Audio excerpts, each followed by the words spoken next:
Good morning, good morning, good morning. I'm your host, Simo, of What's Really Going On Blog Talk Radio Show and Podcast.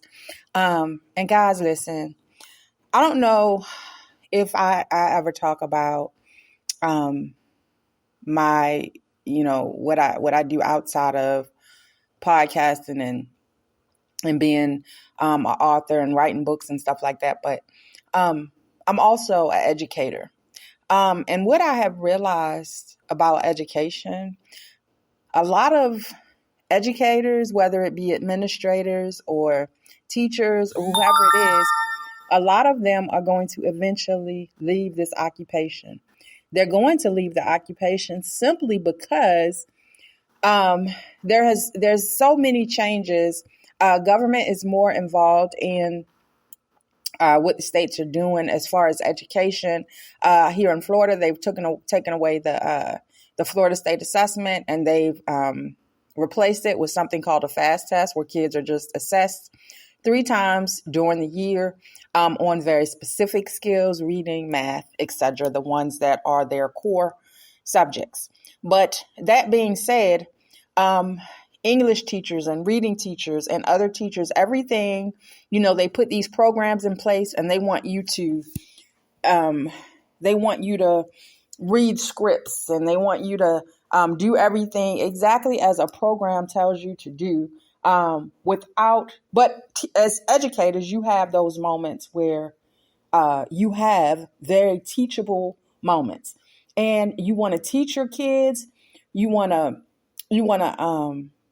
educate those kids. You don't want to have to ask if there's a book that you feel like you want to read with your class, and you want to pull certain skills from that book, compare and contrast, predicting outcomes, true or false, whatever the situation is. And you want to teach it to that kid. As a teacher, the thing that you've been educated to do, the thing that you have been certified to do, those things you can't really do anymore. You can teach them, of course. You can teach them through whatever program they may have you doing. But like I said, there's nothing like doing your own thing as an educator. And then, of course, as administrators, the administrators are put into awkward positions because I'm assuming that it's certain things that they can't or won't say to the teachers that work for them, which is really sad. It's really sad because, communication is so key in any relationship, whether it be a personal relationship, an educational relationship, whatever the relationship is, it's just so key. So if I send my boss an email, and then I send, if it's say 3 administrators, now this is just hypothetically speaking, or whatever, and you have 10 teachers emailing 3 administrators, but you're not getting any responses back. That's an issue. That's a problem. Why isn't the leadership communicating with me when I'm asking them a very specific question? Is it because everything they has to say, does that have to be on script too? So if they go off script, because you're supposed to be on script too, you just do what somebody tells you to do, and that's it, and let it go. That's kind of an issue. Like, where they do that at?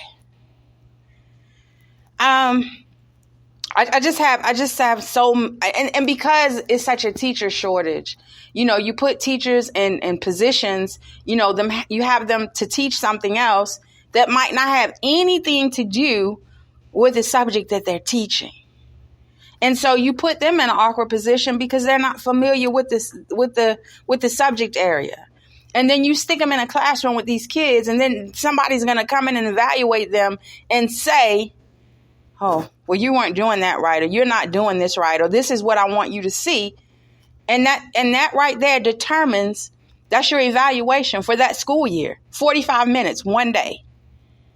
Do you understand what I'm saying? So it's really not fair. So I get it. I get why educators are leaving the profession, because you can't even teach. You got to get permission from the librarian, from the administrators, from the state before you can even read a line out of a book. Do you understand what I'm saying? This is nonsense and foolishness. because you have a few, well, you might have a little bit more than a few that will read inappropriate content to students, but normally it's probably because they haven't read the content before they read it to the students.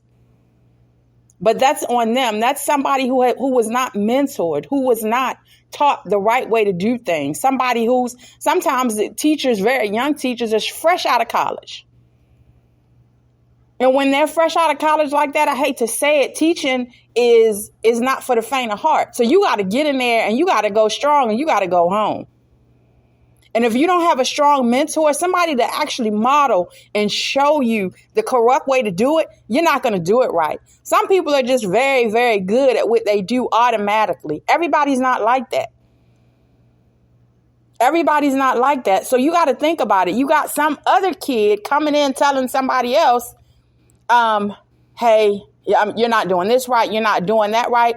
Based on a 45-minute lesson, that just might be a bad class. You know what I'm saying? What works with one class might not work for another. So that's why it's good as an administrator that at least you have taught 5 years in a classroom or some years in a classroom so you can understand why and what and how something is happening in somebody's classroom. Now, thank God, when I first got into education some years ago, I had some amazing mentors. And when I had those mentors, they were great leaders. And I was fresh out of the military doing Troops to Teachers program. So guess what? I already had that leadership style skill in me. And so I've been blessed enough that everywhere I have worked, I was always placed in a leadership position. But I also, in order for me to be an effective leader, I have to have all the tools and all the components to do my job effectively. But if you're giving me bits and pieces and you're telling me what I want to hear and you're not doing what you're supposed to do, I cannot lead the team effectively without what I need. And this is just a mindful minute. I will talk to you guys soon. God bless and have an amazing, amazing day.